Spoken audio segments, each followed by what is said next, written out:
শুরুতে একটা কথা বলি। হজরত যেভাবে আমাকে প্রেজেন্ট করলেন, আমি সত্যি বিমোহিত। তার শব্দচয়ন, তার বাক্য গঠন, কথা বলার মাধুর, কি বলে, মধুময়তা, যেটা এটা এই বয়সে খুব একটা দেখা যায় না। বিভিন্ন জায়গায় দৌড়াই, যাই আপনাদের 10 জনের দোয়াতে, কিন্তু এটা স্বীকার করছি যে এত সুন্দর বাচনভঙ্গি আলহামদুলিল্লাহ আগে কখনো শুনিনি। তো আজকের এই মহান ইসলামী জলসার পক্ষ থেকে, এত মানুষের পক্ষ থেকে হজরতের জন্য নেক হায়াত কামনা করছি, বলেন আমিন। দেখুন, অনেক রাত হয়ে গিয়েছে। আমি 1টা 2টা 3টা পর্যন্ত কথা বলার পাবলিক না, কারণ আমি শুরু করলে আপনারা উঠতে চাইবেন না, পরে ফজরের নামাজ পড়বেন না, দোষটা কার হবে? কিয়ামতের মাঠে আপনাদেরকে আল্লাহ তাআলা বলবে না যে তোমরা নামাজ পড়ো না কেন, বলবে আমাকে। আমার ভুলের কারণে যদি আপনাদের নামাজটা না হয়, তাহলে সম্পূর্ণ দায়ভার কার? আমার, কারণ শেষ রাত তো আমি করলাম। কতক্ষণ থাকবেন আমার সাথে? সাতক্ষীরার একটা প্রোগ্রামে, আল্লাহু আকবার, সাতক্ষীরার একটা প্রোগ্রামে এমনই বলেছিল তারা ফজর পড়ে যাবে, কিন্তু আমার তো কালকেও প্রোগ্রাম আছে, কন্টিনিউয়াসলি প্রোগ্রাম থাকে। 1 ঘন্টা থেকে হায়েস্ট 1.5 ঘন্টা, এর উপর কথা কখনোই বলি না। আমাদের আকাবির যারা ছিলেন তারা কিন্তু 45 মিনিট কথা বলতেন।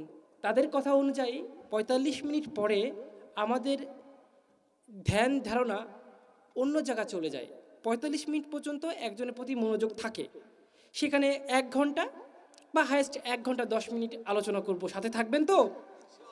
থাকবেন তো? কে কে চলে যাবেন হাত তুলে দেখান। কাকা আপনি যাবেন গা?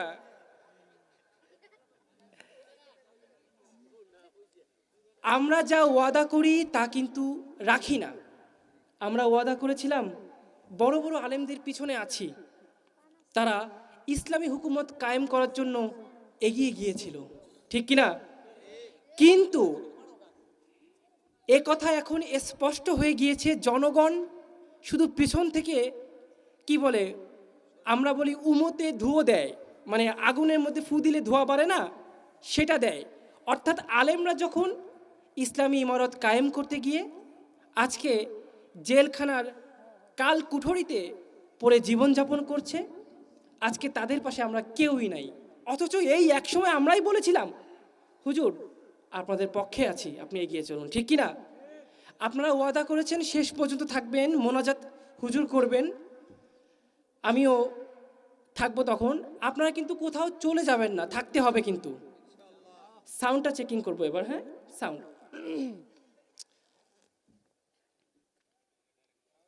হ্যালো, রিভাব বানান। হ্যালো,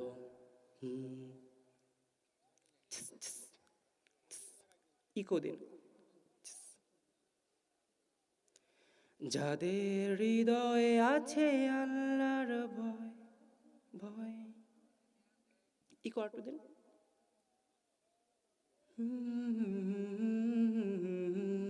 ঠিক আছে, শুরু করি নাকি? আলহামদুলিল্লাহ, আলহামদুলিল্লাহ নাহমাদুহু ওয়া নাস্তাঈনুহু ওয়া নাস্তাগফিরুহু ওয়া নু'মিনু বিহি ওয়া নাতাওয়াক্কালু আলাইহি ওয়া নাউযু বিল্লাহি মিন শুরুরি আনফুসিনা ওয়া মিন সাইয়্যাতি আ'মালিনা। মান ইয়াহদিহিল্লাহু ফালা মুদিল্লা লাহু ওয়া মান ইউদ্লিলহু ফালা হাদিয়া লাহু ওয়া নাশহাদু আল্লা ইলাহা ইল্লাল্লাহ وحده لا شريك له ونشهد أن سيدنا ومولانا محمد عبده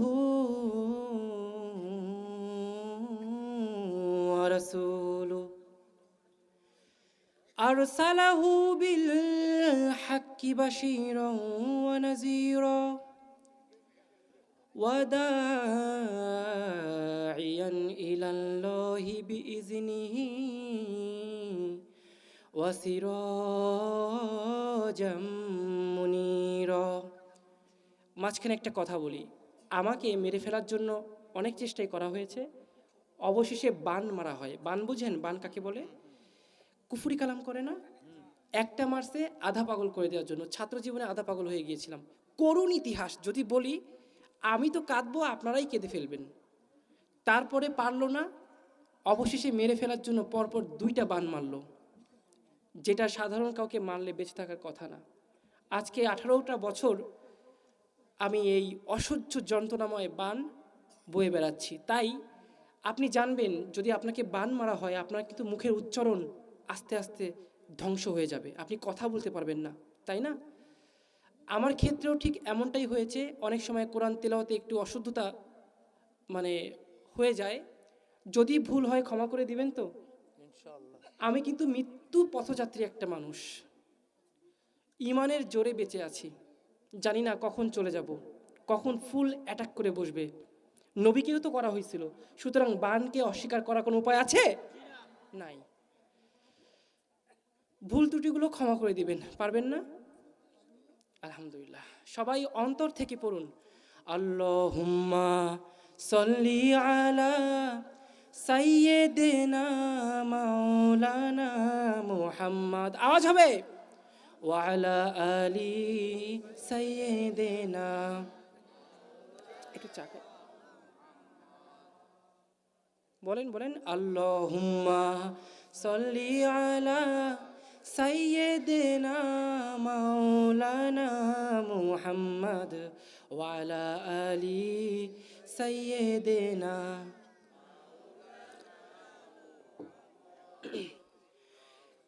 मेरा दिल तरफ रहा है, मेरा जल रहा है सीना, कैसे जाऊं मैं मेरे आका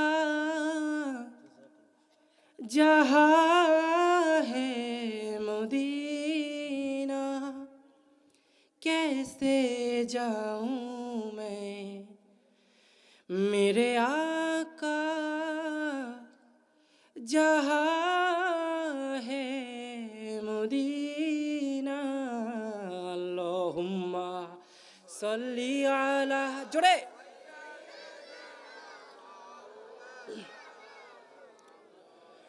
वाला आली सैयदना मौलाना मुहम्मद। হেরার গুহায় তোমারি ধ্যান, আসমান থেকে নামে আল কোরআন।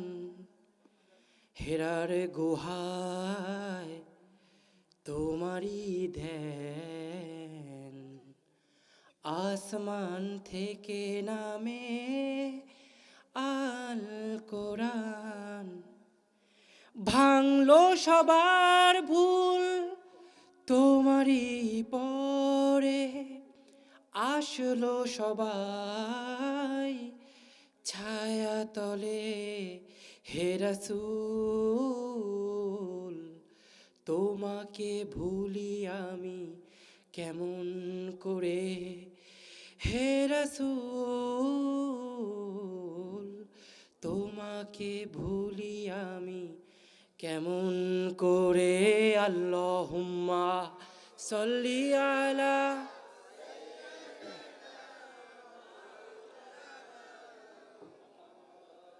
ওয়া আলা আলি সাইয়্যিদিনা।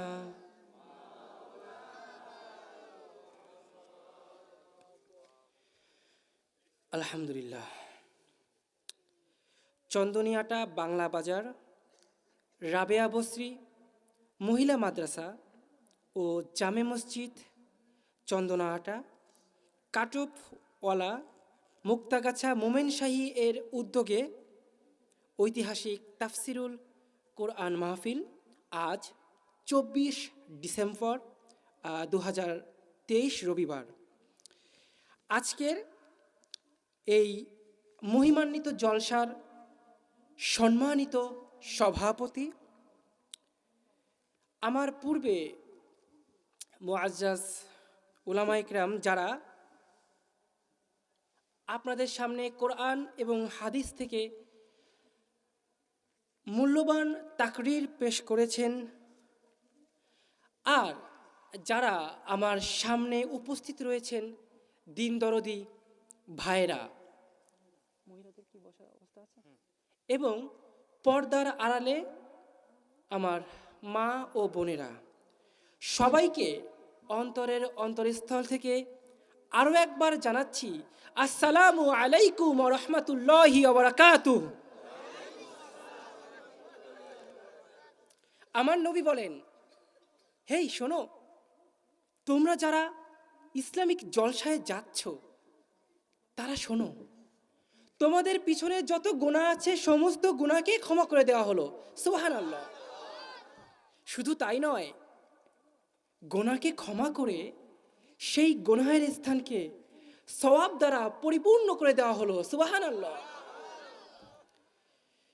সুতরাং আজকে এই মহিমান্বিত জলসায় এসেছেন বক্তা খুশি, কমিটি খুশি, শ্রোতাবিন্দু সবাই খুশি, আল্লাহও খুশি। নারাজ কিন্তু একজন, বলেন তো কে? শয়তান। আমরা কি সেই শয়তানের কোনো স্থান এই ময়দানে দেখতে চাই? বলেন। তাহলে শয়তান করবে কি? ওই যে ফাঁকা স্থানগুলো আছে ওখানে বসে বসে আপনার কানে ফুস মন্ত্র দিবে। কেন? আপনাকে এখান থেকে উঠায় নেওয়ার চেষ্টা করবে। কারণ এতক্ষণ সে অনেক চেষ্টা করেছে, কিন্তু সমস্ত চেষ্টা ব্যর্থ গিয়েছে। অবশেষে ময়দানে এসে কিন্তু আপনাকে ওখান থেকে উঠায় নেওয়ার চেষ্টা করবে।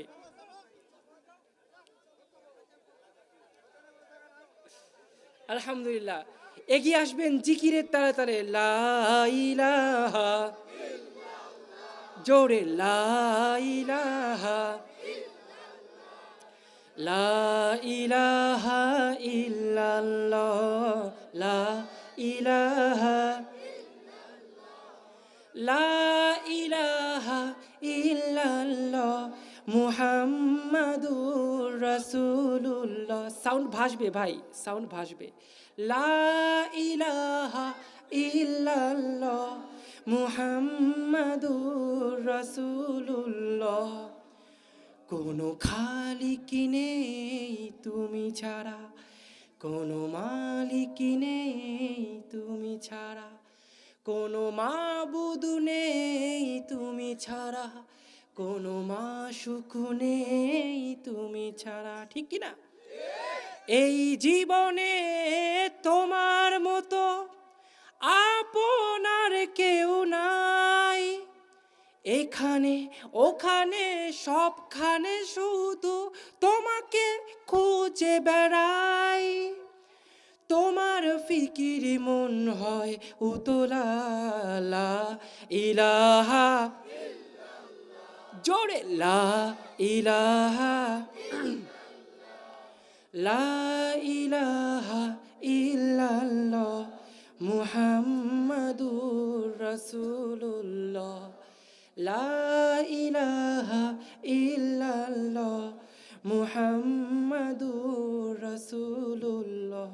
খারাপ লাগে? ঘুম আসছে? আসছে মনে হয়। সত্যি অল্পতে ছেড়ে দেব নাকি? আমার ভাইরা, এই ছোট্ট জীবনে সমস্ত কাজ শুরু করতে হবে কার নামে? আল্লাহর নামে। পানি খাওয়ার সময় আল্লাহ, ঠিক কি না? ভাত খাওয়ার সময়, ঘুমাতে যাওয়ার সময়, ঘুম থেকে ওঠার সময়, বিড়ি খাওয়ার সময়।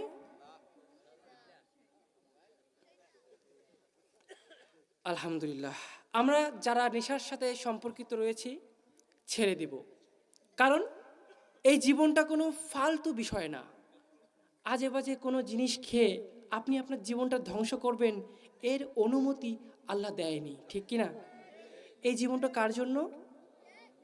আল্লাহর জন্য। খারাপ লাগছে শুনতে? হ্যাঁ, সুতরাং চেষ্টা করতে হবে আল্লাহ তাআলার প্রিয় হওয়ার জন্য, তাই না? আর আল্লাহ তাআলার প্রিয় কারা বলেন তো? যারা মুমিন। আর আপনি যখন মুমিন হবেন তখন আপনার মধ্যে একটা পরিবর্তন চলে আসবে, ঠিক কি না? আমার ভাইয়েরা, যখন কোনো ব্যক্তি মুমিন হয়ে যায়, আল্লাহর উপর পরিপূর্ণ বিশ্বাস স্থাপন করে, যখন কোনো ব্যক্তি ইসলাম গ্রহণ করে, যখন কোনো ব্যক্তি নিজেকে আল্লাহর সামনে মুমিন বলে পরিচয় দেয়, তখন তার মধ্যে কিছু পরিবর্তন লক্ষ্য করা যায়, ঠিক কি না? তার মধ্যে কিছু কোয়ালিটি তৈরি হয়ে যায়, কিছু কোয়ান্টিটি তৈরি হয়ে যায়। এতদিন সে মনে করত গাছের মধ্যে শক্তি আছে, তাই গাছকে পূজা করত, করে না? এতদিন সে মনে করত সূর্যের মধ্যে শক্তি আছে, তাই তো সে সূর্যকে পূজা করত, ঠিক কি না? এতদিন সে মনে করত চাঁদের মধ্যে শক্তি আছে, তাই চন্দ্র দেবতা নামে তাকে পূজা করত, তাই না? এতদিন সে মনে করত সাপের মধ্যে ক্ষমতা আছে, তাই সাপকে মনসা রূপে পূজা করে কি না? এতদিন সে মনে করত গাছের মধ্যে ক্ষমতা আছে, তাই সে গাছকে পূজা করত, করে না? বট গাছ পূজা করে না? করে কি না? কিন্তু যখন সে ইসলাম গ্রহণ করলো, আল্লাহর সামনে নিজেকে মুমিন বলে সাব্যস্ত করলো, তখন সে বুঝতে পারে সমস্ত ক্ষমতার শক্তি হচ্ছেন। আমাদের এই দেশে অনেক কুফরি কথা ছড়িয়ে ছিটিয়ে আছে, যা বললে, বিশ্বাস করলে, ফিল করলে আমাদের ইমানটা চলে যাবে, ঠিক কি না? তার মধ্যে কনসেপ্ট অফ এই যে গণতন্ত্র, আব্রাহাম লিঙ্কনের প্রণীত এই গণতন্ত্রের মূল স্লোগান হচ্ছে by the people, for the people, of the people. অর্থাৎ সমস্ত ক্ষমতার, সমস্ত শক্তির উৎস হচ্ছে জনগণ। বলেন নাউজুবিল্লাহ। যদি কোনো ব্যক্তি এই কথাকে বিশ্বাস করে, তবে তার কি ঈমান থাকবে? ঈমান থাকবে? আচ্ছা, জনগণ নাকি সমস্ত ক্ষমতার উৎস, সমস্ত ক্ষমতার শক্তি। এখন যদি শোনেন ওই মাঠের কোনায় থেকে একটা সাপ এই মঞ্চের মধ্যে ঢুকে পড়ছে, তখন কি এই মাঠে কাউকে খুঁজে পাওয়া যাবে? যাবে? এই সায়মানা সব ফাইটে মুড়ে ফাইটে ফুটে দৌড় দেবেন, ঠিক কিনা? সবার আগে দৌড় দেবো ভাই আমি, ঠিক কিনা? তাকায় দেখবেন বক্তাও নাই, শ্রোতাও নাই, মাঠ খালি, ঠিক কিনা? আমরা নাকি সমস্ত ক্ষমতার উৎস। একটু পাতলা পায়খানা হলে কি একটা অবস্থা হয়ে যায় আমাদের, ঠিক কিনা? একটু জ্বর হলে বিছানা থেকে উঠতে পারি না, আর আমরাই নাকি সমস্ত ক্ষমতার উৎস। বলেন নাউজুবিল্লাহ। এই বিশ্বের বুকে, এই পৃথিবীর বুকে নিজাম, হুকুমত কায়েম হবে কার? আল্লাহর। কায়েম হবে কার? কিন্তু আপনারা মুখে বলেন হুকুমত কায়েম করবেন, অথচ পার্লামেন্ট, সংসদটাকে ছেড়ে দিয়েছেন নায়িকা আর গায়িকার হাতে, ঠিক কিনা? 2 দিন আগে 200 টাকায় খাট কাঁপায় বেড়াতো, তারা আজ পার্লামেন্টে বসে আমাদেরকে সিয়াসিত্তা শেখায়। শুনছেন না? উনি বোখারি পড়ছে, মেশকাত পড়ছে, মেশকাত আবার সিয়াসিত্তার মধ্যে কবে আসলো ভাই, ঠিক কিনা? যখন কোনো পার্লামেন্টে আপনি পার্লামেন্টটাকে তুলে দিবেন নায়িকার হাতে, মাহিয়া মাহি এখন ইলেকশন করে কি না? ভিক্ষা করে টাকা জমিয়ে ভিখারিও এখন ইলেকশন করে, ঠিক কি না? হিরো আলম তাও কিন্তু সে ইলেকশন করে, ঠিক কি না? সবাই চায় নেতা হতে। নেতার মধ্যে কি আছে ভাই? কারণ নেতা হতে পারলে বড় বড় অঙ্কটা নিজের পকেটে ভরা যায়, ঠিক কি না? রডের বদলে বাঁশ দিয়ে কালভার্ট তৈরি করা যায়, ঠিক কি না? জনগণের রক্তকে চুষে খাওয়া যায়, ঠিক কি না? দেখার মতো কেউ নাই, কারো কাছে বিচারের কোনো অপশন নাই, কোনো যাকে বলে কোনো শাস্তিযোগ্য অপরাধ এটা না, ঠিক কি না? এই দেশের দুর্নীতি হচ্ছে একটা ডাল ভাতের সমতুল্য, তাই না?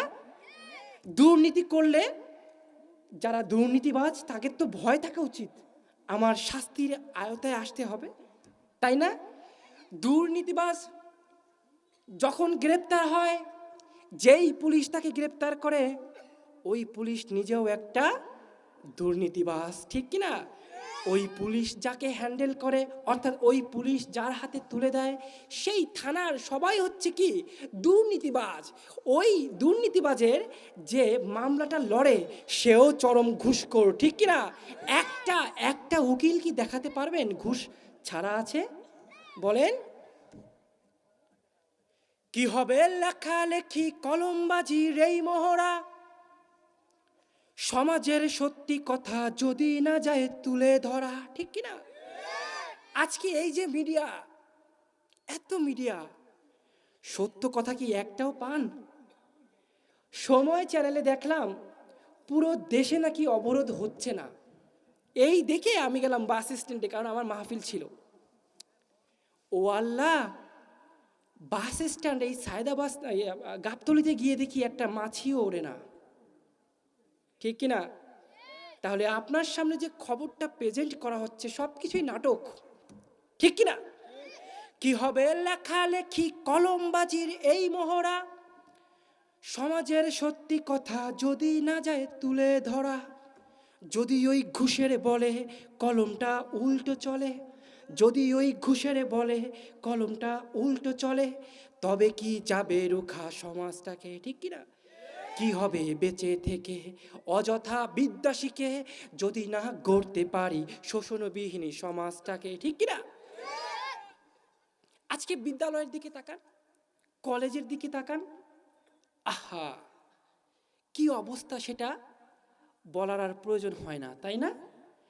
এখন বিদ্যালয়ে আপনি আপনার ছেলে মেয়েকে পাঠাবেন কি করে আলু ভর্তা বানানো হয়, ঠিক কিনা? একটা ম্যাট্রিক পাস ছাত্রকে যদি আপনি বলেন a² + b² সূত্রটা কি, সে বলতে পারবে না, কারণ তার মাথায় গোবর নকল করে পাশ করছে, আর না হয় ঘুষ দিয়ে পাশ করে, ঠিক কিনা? আর না হয় অটো পাস, ঠিক কিনা? সুতরাং এই দেশের ক্ষমতা আপনি যার হাতে তুলে দিবেন সেই তার নিজামকে কায়েম করার চেষ্টা করবে, তাই না? একজন গায়িকার হাতে যখন আপনি এই দেশের ক্ষমতাকে তুলে দেবেন, সে তখন এই দেশের মধ্যে গায়কের সংখ্যা বাড়াবে, ঠিক না? বলেন ঠিক কি না? আবার একজন নায়িকার হাতে যখন এই দেশের ক্ষমতা তুলে দেবেন, যেই সব সিনেমা হল বন্ধ হয়ে গিয়েছিল ওই সব সিনেমা হল কিন্তু আবার চালু করে দেবে, ঠিক না? ঘরে ঘরে নায়িকা হবে, ঠিক কি না? ঘরে ঘরে গায়ক হবে, ঠিক কি না? এই দেশের ক্ষমতা যদি আপনি কোনো খেলোয়াড়ের হাতে তুলে দেন, তবে এই দেশে ঘরে ঘরে খেলোয়াড় সৃষ্টি হবে, তাই না? হচ্ছে কিনা বলেন? আহা, ৯৫% দেশ মুসলমানের, সেখানে পার্লামেন্টে একজন আলেমও খুঁজে পাওয়া যায় না, ঠিক কিনা? ছিল একজন আলেম ছিল যে দাঁড়িয়ে পরিষ্কার ভাষায় বলেছিল, ইয়োর অনার, মাননীয় স্পিকার, এখানে ঢুকতে হলে আমাকে রুকু করে ঢুকতে হয়, কারণ পার্লামেন্টে ঢুকতে হলে রুকু করে ঢুকতে হবে। রুকু কার জন্য বলেন? কার জন্য? পার্লামেন্টে যখন আপনি আলেমকে ঢুকাবেন, কোনো আলেম যখন প্রতিনিধি হয়ে পার্লামেন্টে যাবে, তখন ঘরে ঘরে কি আর নায়িকা তৈরি হবে? ঘরে ঘরে নাস্তিক তৈরি হবে? ঘরে ঘরে কি গায়িকা তৈরি হবে? তাহলে কি তৈরি হবে বলেন? আলেম তৈরি হবে, হাফেজ তৈরি হবে, আল্লাহওয়ালা, আল্লাহর দিনের কর্মী তৈরি হবে, ঠিক কি না? কিন্তু আমরা ক্ষমতা তুলে দিয়েছি কাফেরদের হাতে, আর স্বপ্ন দেখি দিন ইসলাম কায়েমের, ঠিক কি না? এটা হচ্ছে গাছে কাঁঠাল, গোপে তেল দেওয়ার মতো। কাঁঠালটা বড় হবে কবে, বড় হলে খাবো, এটা ভেবে ভেবে আপনি কি করেন? গোপে তেল দেন, কিন্তু না আছে কাঁঠাল, না আছে গাছ, ঠিক কি না? আমাদের এই দেশে আলেমদের অবস্থা এমন, কচুরির পানা যেভাবে ভেসে থাকে, ঠিক তাদেরও সেই একই অবস্থা, ঠিক কি না? একজন আলেম যদি একটা মাদ্রাসা করার জন্য উপর স্থানে যায়, সরকারি মহলে যোগাযোগ করে, তখন তাকেও ঘুষ দিতে হয়, দিতে হয় না? ওরা কি ঘুষ খাওয়ার সময় আলেম হাফেজ দেখে? বলেন দেখে? তাহলে একটা আলেম যদি ঘুষ দিয়ে মাদ্রাসা তৈরি করে, একটা প্ল্যান, একটা মাদ্রাসার 4 তলা বিল্ডিং, 5 তলা বিল্ডিংয়ের একটা প্ল্যান যদি তার ঘুষ দিয়ে পাশ করাতে হয়, তবে তোমার আলেম হওয়ার কি প্রয়োজন ছিল, ঠিক কিনা?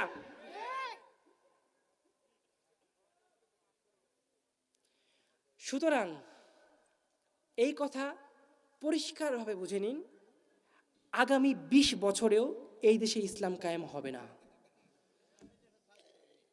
রাইট? ইসলাম এই দেশে থাকবেই না, এমন একটা অবস্থা চলে আসছে, তাই না? হ্যাঁ, আমার ভাইয়েরা 30 লক্ষ জীবন দিয়ে এই দেশকে স্বাধীন করেছিলেন, ঠিক কিনা? এখানে অনেক মুরব্বী আছে, তারা যুদ্ধ দেখেছিলেন, আছেন না? কারা আছেন হাত তুলে দেখান তো একটু। আল্লাহু আকবার, হাত নামান।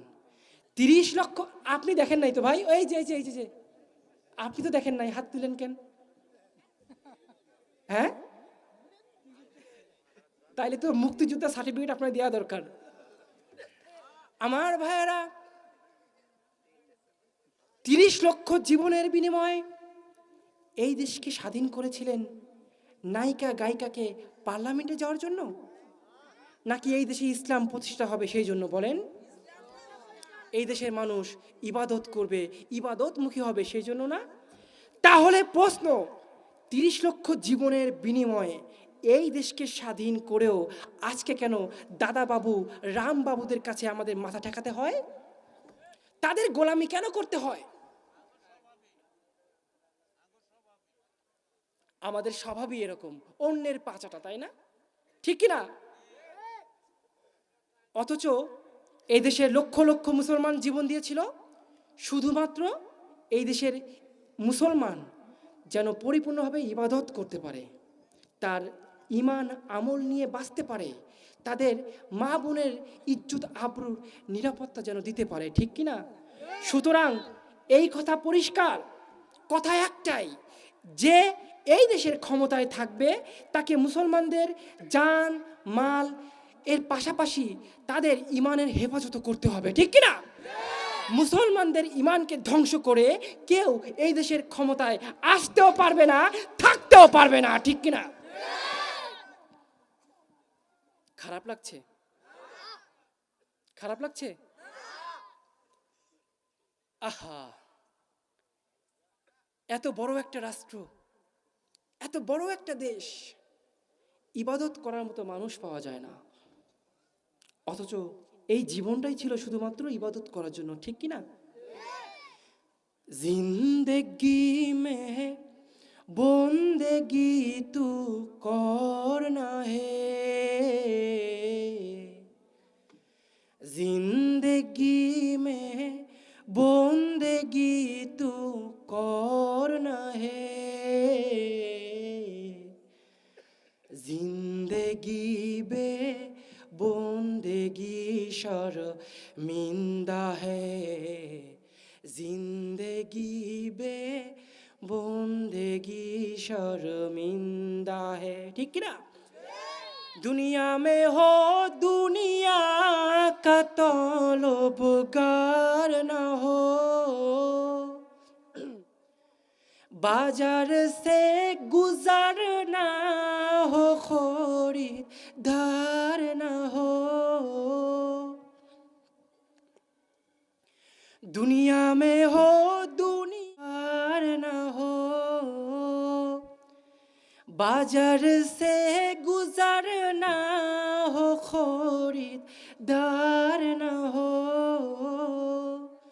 ए दुनिया के मिसिले कागज फूल है ए दुनिया के मिसिले कागज फूल है जिंदगी में बंदगी तू करना है जिंदगी में बंदगी तू करना है जिंदगी बे बंदगी शर्मिंदा है जिंदगी बे बंदगी शर्मिंदा है খারাপ লাগে খারাপ লাগে তাহলে কানের মধ্যে হেডফোন দিয়ে গান কেন শোনো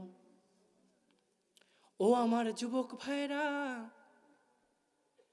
তোমার মোবাইলে কি পবিত্র কোরআন শোনা যায় না যায় না যায় তোমার মোবাইলে কি ওয়াজ শোনা যায় না গজল শোনা যায় তাহলে কানের মধ্যে হেডফোন দিয়ে গান কেন শোনো ও আমার যুবক ভাইরা ওই গান শুনতে শুনতে যদি তোমার মৃত্যু হয়ে যায় চিন্তা করে দেখো কবরের মাঝে কি জবাব দিবা ঠিক কি না কবরে যেতে হবে না কবরে যাওয়া লাগবে না আমার ভাইরা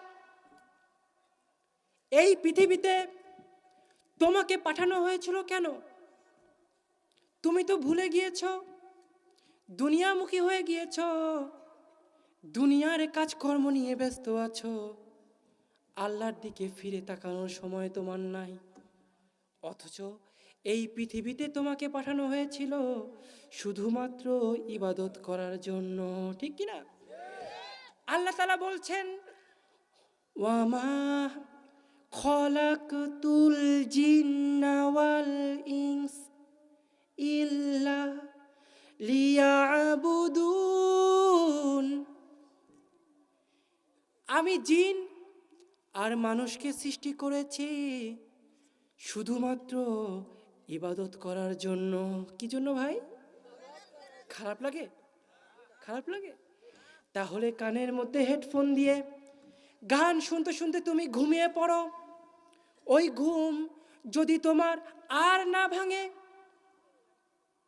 চিন্তা করে দেখো কবরের মাঝে তোমার কি অবস্থা হবে ঠিক কি না মৃত্যুর কোনো গ্যারান্টি আছে আছে নাকি বাবা যুবকরা মৃত্যুর কোনো গ্যারান্টি আছে চারিদিকে তাকায়া দেখো আজকাল যত মানুষ মরে বুড়ো ধুরো কম মরে অধিকাংশ তোমার মতো যুবক ঠিক কি না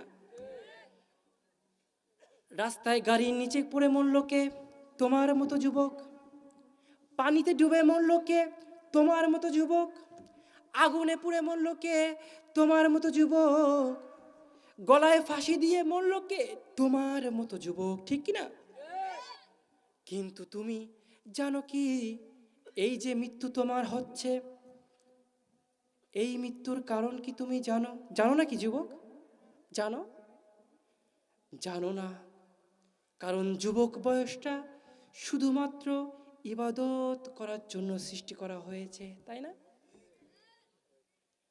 জানো না মন খালে বিলে থাকে না মিন জল শুকালে জানো না মন খালে বিলে থাকে না মিন জল শুকালে কি আর হবে বাদাম দিলে তাতে মোহনা রয় না সময় গেলে সাধন হবে না ঠিক কি না সময় গেলে সাধন হবে না।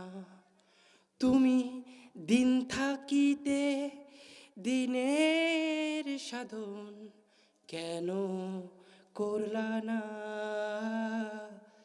সময় গেলে সাধন হবে না। ঠিক কিনা? ও আমার যুবকরা, এখন তোমার যে বয়স, এই বয়সে শুধুমাত্র ইবাদতে তোমাকে থাকতে হবে। ইবাদতের বাইরে যাবা, আল্লাহর বিধানের বাইরে যাবা, আল্লাহর নিজামের বাইরে যাবা, তাহলে তোমার মৃত্যু হবে এমনভাবে মৃত্যুর সময় কালেমা নসিব হবে না। ঠিক কিনা? একটা মুসলমানের জন্য এর থেকে লজ্জার কি আর কিছু আছে, যে মৃত্যুর সময় তার সামান্য কালেমাটাও নসিব হলো না? ঠিক কিনা? এমন মৃত্যু কি চাও?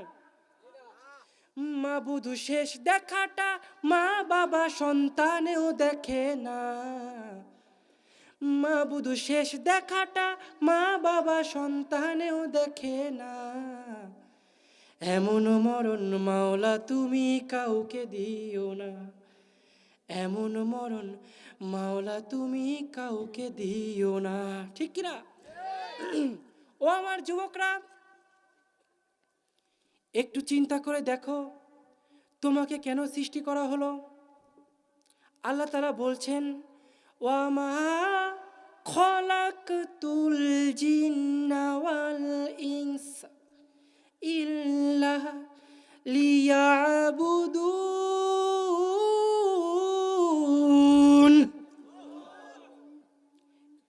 হে মানুষ, হে জিন, এই দুইটা গ্রুপকে, এই দুইটা জাতিকে সৃষ্টি করেছি শুধুমাত্র ইবাদত করার জন্য। ঠিক কিনা? আজকের মাহফিলটা কি? তাফসিরুল কোরআন মাহফিল। আর এই ছোট্ট আয়াতের তাফসিরটাই আপনাদের সামনে করব। শুনতে খারাপ লাগছে? খারাপ লাগছে? শেষ পর্যন্ত থাকবেন তো? আল্লাহ তাআলা তৌফিক দান করুন, বলেন আমিন।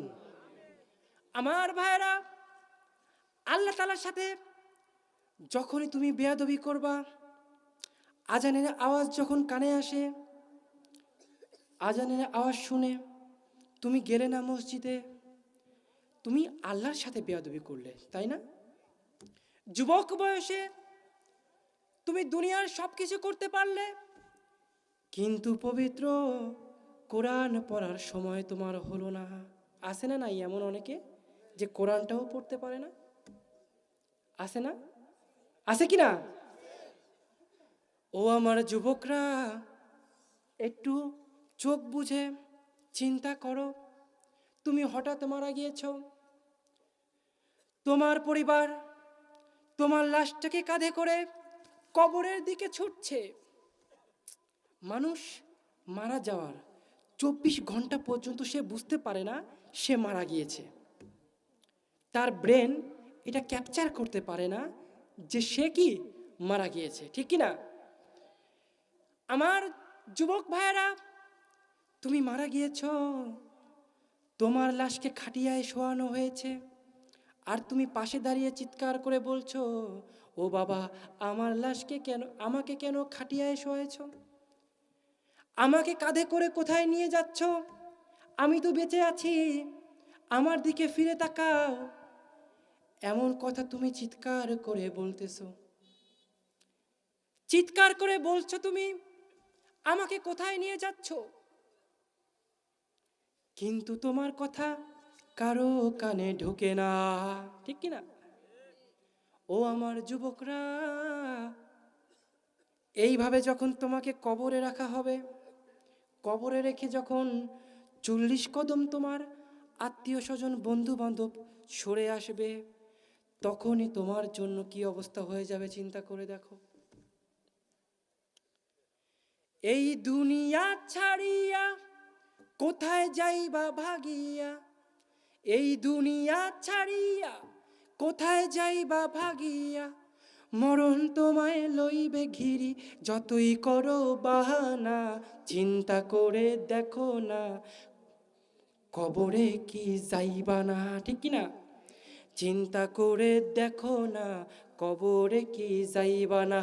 যেই কবরে আল্লাহ ছাড়া সঙ্গী কেহ থাকবে না, যেই কবরে আল্লাহ ছাড়া সঙ্গী কেহ থাকবে না, চিন্তা করে দেখো না কবরে কি যাইবা না। ঠিক কি না? এই দুনিয়ার সবই পর, কবর যে তোর আসল ঘর। এই দুনিয়ায় সবই পর, কবর যে তোর আসল ঘর।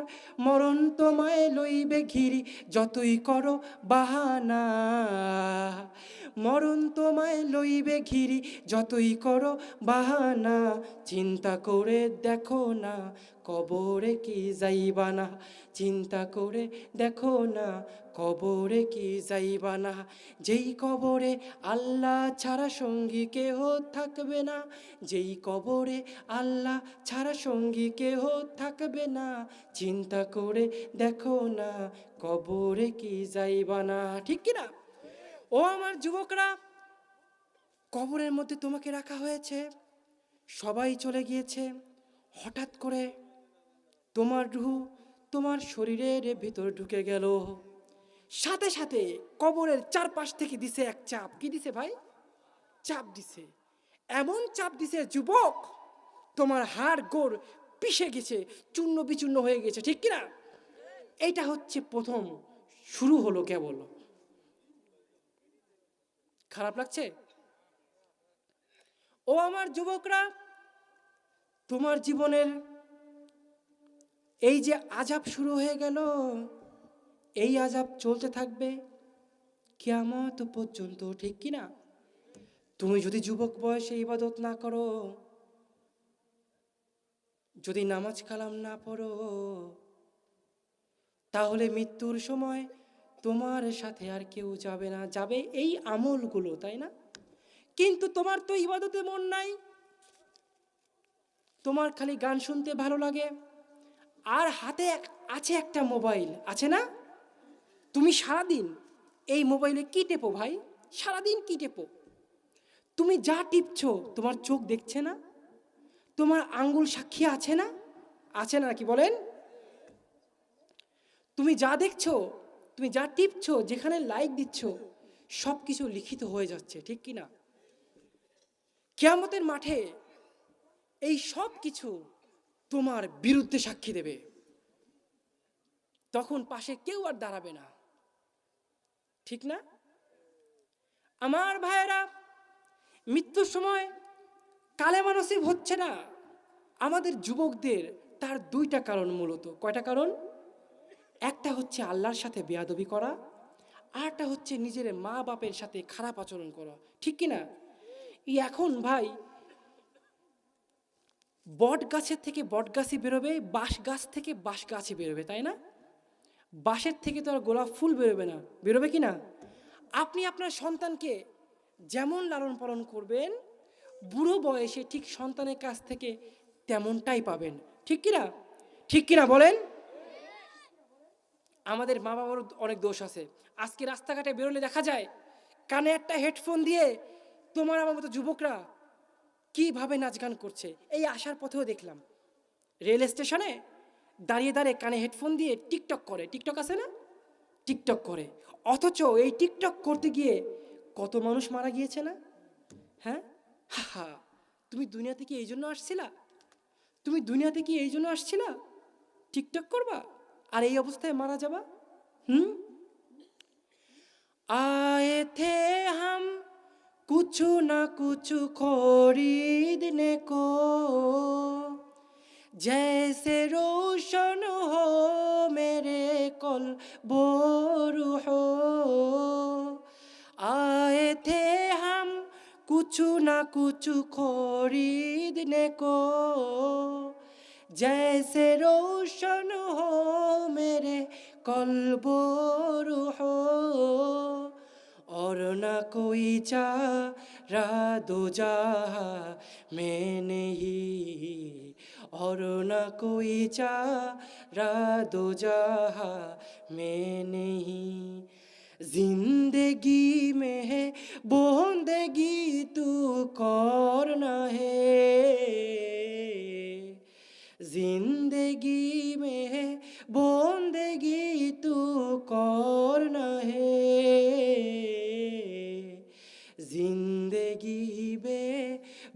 বন্দেগি শর্মিন্দা হে, জিন্দেগি বে বন্দেগি শর্মিন্দা হে। ও আমার যুবকরা, খারাপ লাগে? খারাপ লাগে? চলে যাব? উঠে যাব? জীবন কাহিনী, আচ্ছা ঠিক আছে, জীবন কাহিনী শুনবেন? হ্যাঁ আচ্ছা, শেষ করে নি অল্প একটু। আমার জীবন কাহিনী প্রচণ্ড মর্মান্তিক। এটা শুনতে শুরু করলে আল্লাহর কসম করে বলছি একটা লোক আর উঠবে না, এত মর্মান্তিক। শেষ করি। বলছিলাম, যুবক, তোমার এই বয়সটা শুধুমাত্র কিসের জন্য? ইবাদত করার জন্য, তাই না? আল্লাহ তাআলা বলছেন, অমা খলাকতুল জিন্না ওয়াল ইনস ইল্লা লিয়াবুদু, মানুষ আর জিনকে সৃষ্টি করেছি শুধুমাত্র ইবাদত করার জন্য। আমরা যেসব যুবক এখানে আছি, তওবা করি, আজকের পর গান আর কখনো শুনবো না। তওবা করছি তো আমরা? তওবা করলাম তো? উঠতে বসতে চলতে ফিরতে কাজে কর্মে কখনোই আমরা আর কি করব না? গান শুনবো না। কি শুনবো? কোরআন তেলাওয়াত। কি শুনবো? কোরআন তেলাওয়াত। যে করে, যে শোনে, উভয় তো ইবাদত করে, তাই না? ঠিক কি না? কোরআন শরীফ শুনলেও তো ইবাদতের সমতুল্য সওয়াব হবে, তাই না? আপনি কোরআন পড়তে পারেন না, শুনতে তো পারেন নাকি? কিন্তু আপনি কোরআন পড়তেও পারলেন না, শুনলেনও না, কিয়ামতের মাঠে আল্লাহর সামনে কি জবাব দিবেন? কি জবাব দিবেন? আহা যুবক ভাইরা, মৃত্যু কিন্তু এখন যখন তখন তোমার আমার উপর চলে আসতে পারে। একটা ফাঁসির আসামিকেও তো শেষ কালেমা পড়ানো হয়, হয় না? কিন্তু তুমি আমি এত নিকৃষ্ট হয়ে গেলাম আল্লাহর কাছে, শেষ কালেমাটাও এখন নসিব হচ্ছে না। ঠিক কি না? আমরা সবাই কালেমা চাই তো? সবাই কালেমা চাই? বলুন লা ইলাহা, জোরে লা ইলাহা। মঞ্চের দায়িত্বে কে আছেন? ইল্লাল্লাহ, লা ইলাহা ইল্লাল্লাহ। লা ইলাহা ইল্লাল্লাহ, লা ইলাহা ইল্লাল্লাহ, লা ইলাহা, জোরে লা ইলাহা।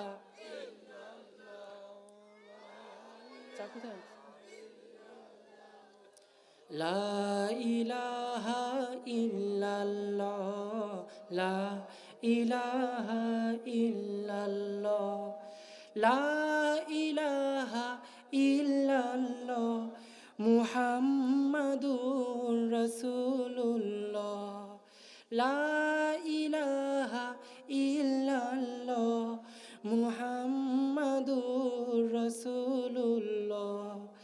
ভাবনার আকাশে শুধু তুমি, হৃদয়ে গভীরে শুধু তুমি, দু চোখ জুড়ে শুধু তুমি, এমন জুড়ে শুধু তুমি। ঠিক কিনা?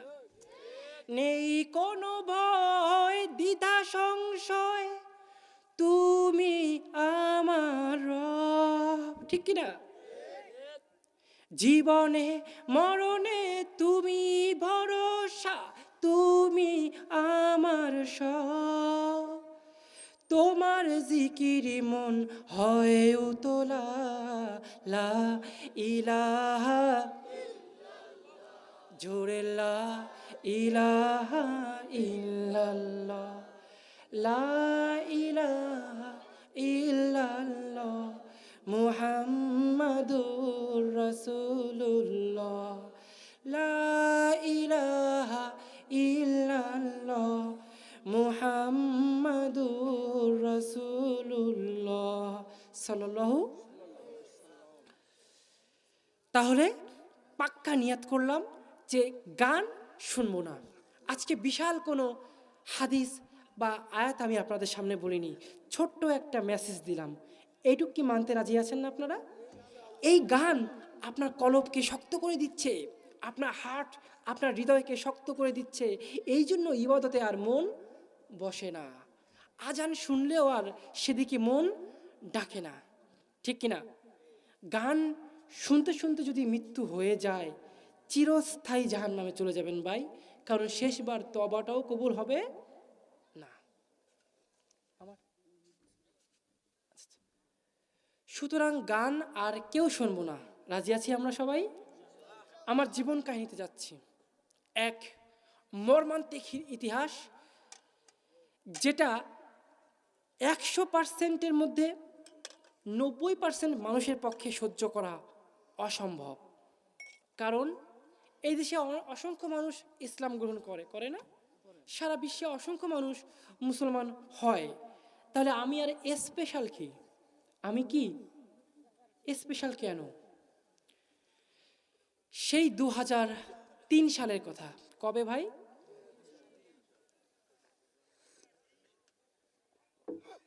তার আগে ফিরি। আমার ভাইয়েরা, আমার বয়স যখন মাত্র 6 বছর, কত বছর? আমার বাবার সাথে আমার মায়ের ঝগড়া হয়। আমার একটা ছোট ভাই আছে, তার বয়স ছিল 5 বছর। কত? আমরা ছোট ভাই, ছোট দুই ভাই রাম লক্ষ্মণ নামে পরিচিত ছিলাম। হিন্দুদের মতে রাম লক্ষ্মণ হচ্ছে দেবতা, অতি সুন্দর, নাদুস নুদুস, অনেক মিষ্টি প্রকৃতির আর কি। ও আমার বাবারা, 6 বছর বয়সে আমি আমার চোখের সামনে আমার মাকে জ্যান্ত পুড়ে মরতে দেখেছি। বাবার সাথে ঝগড়া করে আমার মা গায়ে আগুন ধরিয়ে দেয়। কি করে ভাই? ইন্ডিয়ান শাড়ি কিন্তু খুব পাতলা হয়। শোনাই লাগবে, না শুনলে হয় না, খুব কষ্ট হচ্ছে আমার।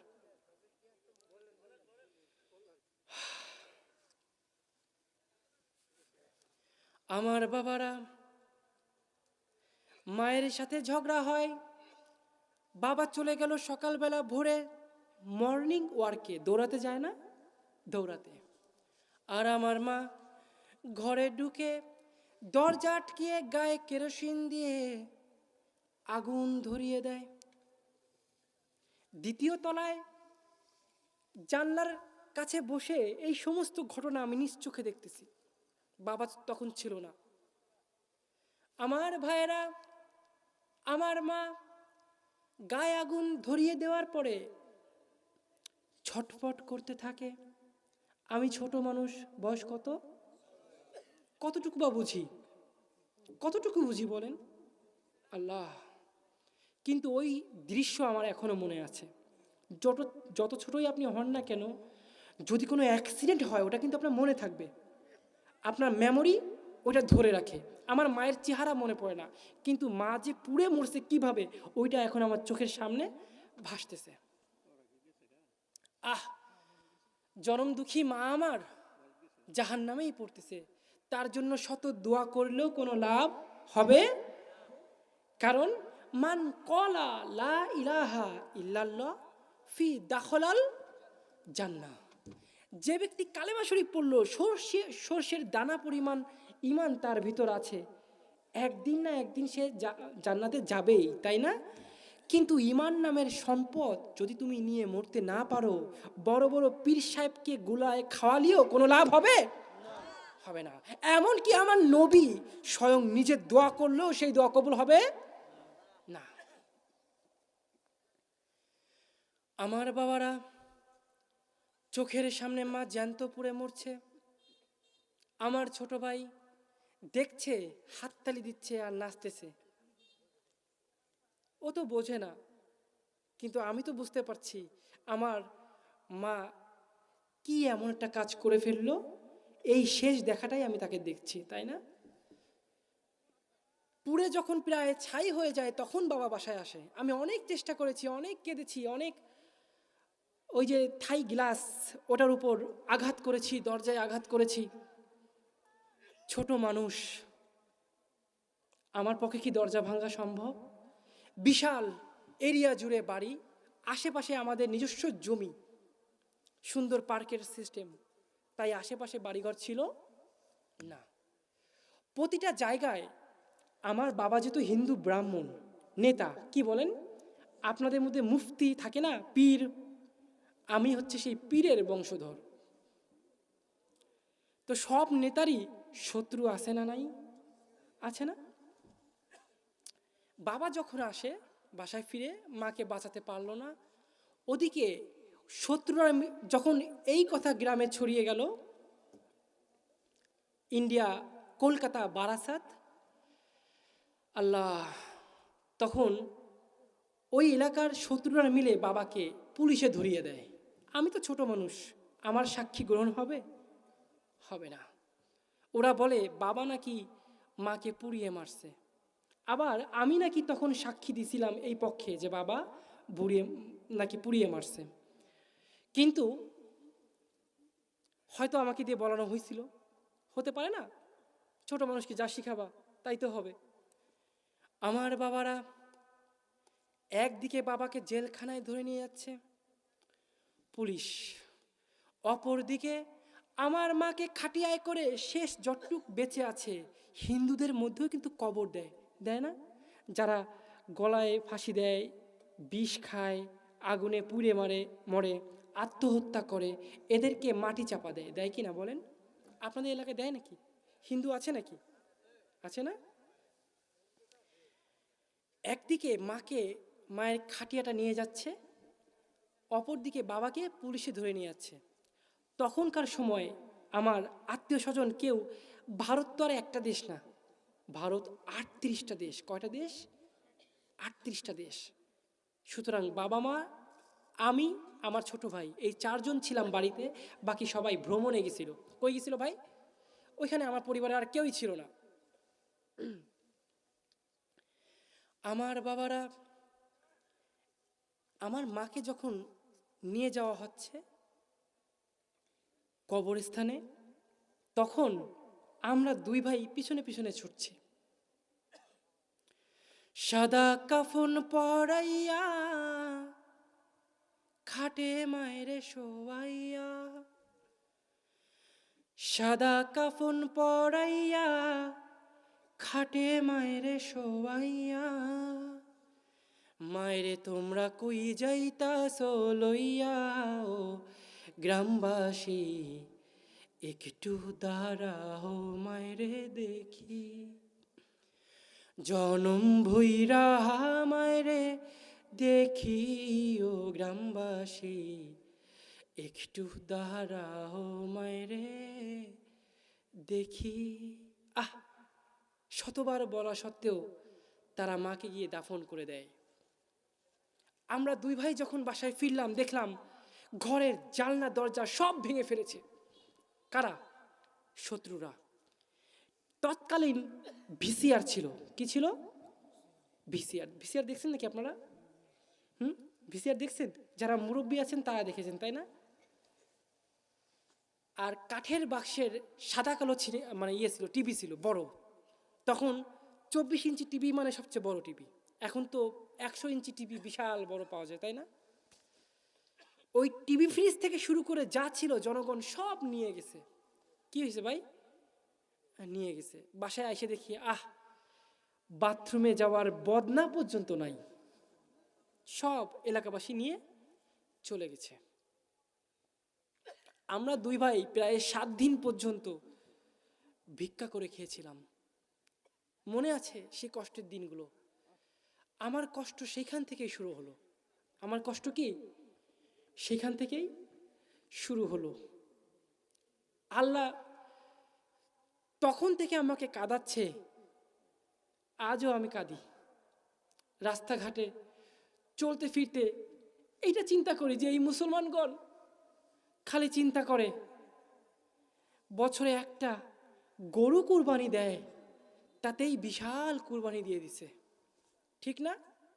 একটা গরু কুরবানি দেয় নেতারা, আহা, কে কত বড় গরু কিনতে পারে তার প্রতিযোগিতা হয়, হয় না? আমার কথা বলতে অনেক কষ্ট হচ্ছে, তবুও আলহামদুলিল্লাহ, আপনারা যে বসে আছেন শুনছেন, এই জন্য শুকরিয়া আদায় করি। সবাই বলেন আলহামদুলিল্লাহ। বাবাকে 7 দিন পরে বেল দেওয়া হয়, জামিন দেওয়া হয়। এরপর 2003 সাল, যখন আমি ক্লাস 6-এ বা 5-এ পড়ি, মনে নাই আমার, আমার বাবারা, তখন আমার ঠাকুর মা মারা গেল। কে মারা গেল? মানে বাবার মা, কি বলেন, দাদি। দাদি দাদি যখন মারা যায়, দাদিকে ওই একইভাবে চিতার আগুনে পুরানোর জন্য নিয়ে যাওয়া হচ্ছিল। আমি আমার জীবনে দ্বিতীয়বার এই পুরানো দৃশ্য দেখতেছি। ও আমার বাবারা, আমার দাদিকে নিয়ে যাচ্ছে, পিছনে পিছনে আমিও তাদের সাথে ছুটছি। বয়স আমার কত?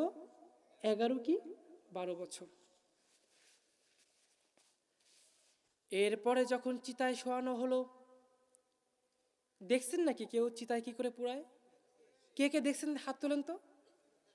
কে কে দেখছেন? যারা দেখেননি তারা একটু দেখবেন। জাহান্নামে ঠিক এমন এমন করে আমাদের পুরানো হবে, তার একখান দৃশ্য এটা। আমার আল্লাহ বলে, যারা আমার নিজামের বিরুদ্ধে গিয়ে নিজস্ব মতবাদ কায়েম করবে, মন গড়া ধর্ম পালন করবে, তাদের নিয়ম কানুন আমি এত কঠোর করে দিব, তারা মৃত্যুর পর এই দুনিয়া থেকেই জ্বলতে জ্বলতে জাহান্নামে যাবে। ঠিক কিনা? আমি দাদির সাথে যাচ্ছি, দেখলাম কি করে পোড়ানো হচ্ছে।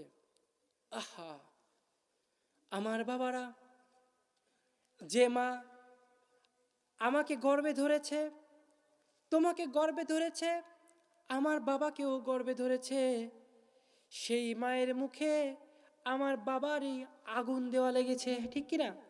হিন্দুদের মধ্যে বড় যারা বড় ছেলে, তারা কিন্তু বাবা মা মারা গেলে মুখে আগুন দেয়, দেয় না? আগুন দেয় কিনা? আমি আমার মায়ের মুখে আগুন দিছিলাম, আমার মনে আছে সেটা। দেখলাম আমার ঠাকুরমা দাদির মুখে আগুন দেওয়ার পরে তার বুকের উপর আবার কাঠ দেওয়া হলো। কি দেওয়া হলো? আহা, এরপর ডিজেল আছে না, পেট্রোল ডিজেল ঢেলে দেওয়া হলো। আমি তো দেখছি, যেহেতু সম্ভ্রান্ত পরিবারের ব্রাহ্মণ বংশের আমরা, তাই আমাদের নিয়ম রীতি একটু অন্যরকম। হিন্দু ধর্মে নিচু বংশ আছে না, ওদের নিয়ম রীতি আমাদের মধ্যে একটু পার্থক্য আছে। আমরা তো হায়ার লেভেল, আমরাই ভগবানের সমতুল্য। বলেন নাউজুবিল্লাহ। আমি ওই চিতায় পুরানো দেখে খুব ভয় পাই, খুব ভয় পাই। ও আমার বাবারা, ওই যে চিতায় পুরাচ্ছে, আমি দেখতেছি, আমার কাছে মনে হচ্ছে জ্যান্ত আমাকেই পোড়ানো হচ্ছে। কি ভাই? জ্যান্ত আমাকেই পোড়ানো হচ্ছে। একদিকে মায়ের পুড়ে যাওয়া দৃশ্য দেখছিলাম, বলছিলাম মনে আছে? অপরদিকে দাদির ক্ষেত্রেও ওই একই জিনিস। দ্বিতীয়বার মাথায় ব্রেনে আঘাত পাইলাম। লাশ যখন পুড়াচ্ছে আমি চুপচাপ দাঁড়িয়ে দেখছি, হঠাৎ করে মাথাটা ফেটে গেল। আহা, মাথা ফেটে গিয়ে ঘিলু গোলে টকবক করে গলে গলে পড়তেছে। জাহান্নামে আপনার আমার অবস্থা ঠিক এমনই হবে, ঠিক কিনা? হঠাৎ করে দেখলাম না, শুরুর দিকে যখন লাশে আগুন ধরাইছিল, শুরুর দিকে দেখেছিলাম লাশটা মুচড়ায় উঠেছিল। উঠালে চারদিক থেকে 4 জন বাঁশ দিয়ে গোতাচ্ছে, দেখছেন না আপনারা? নিজের সন্তান আর ডোম এরা মিলে নিজের মাকে গোতায় গোতায় লাশটাকে আবার কি করতেছে?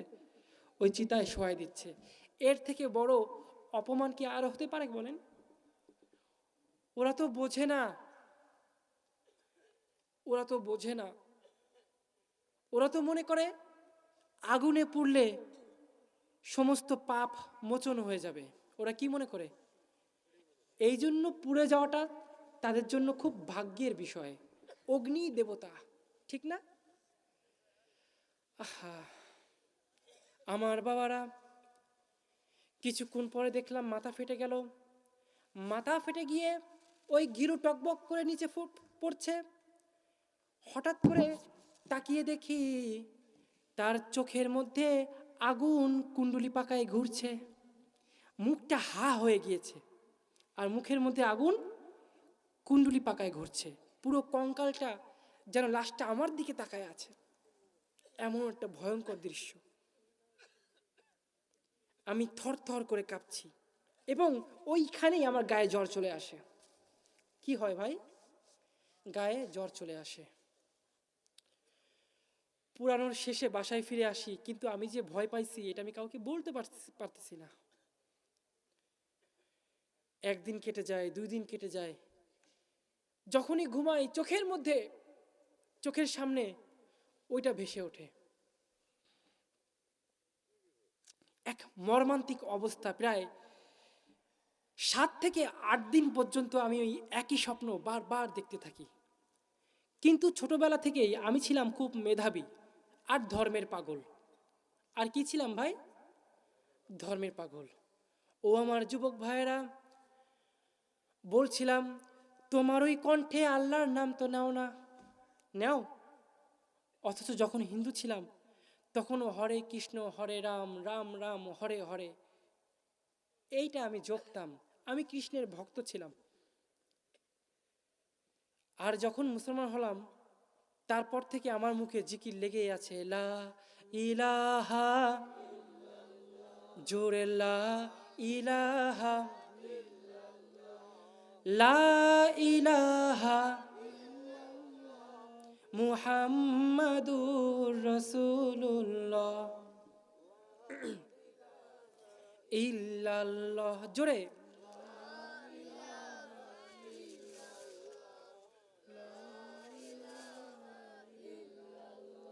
একটু জোরে কলমে ধাক্কা দেন না ভাই।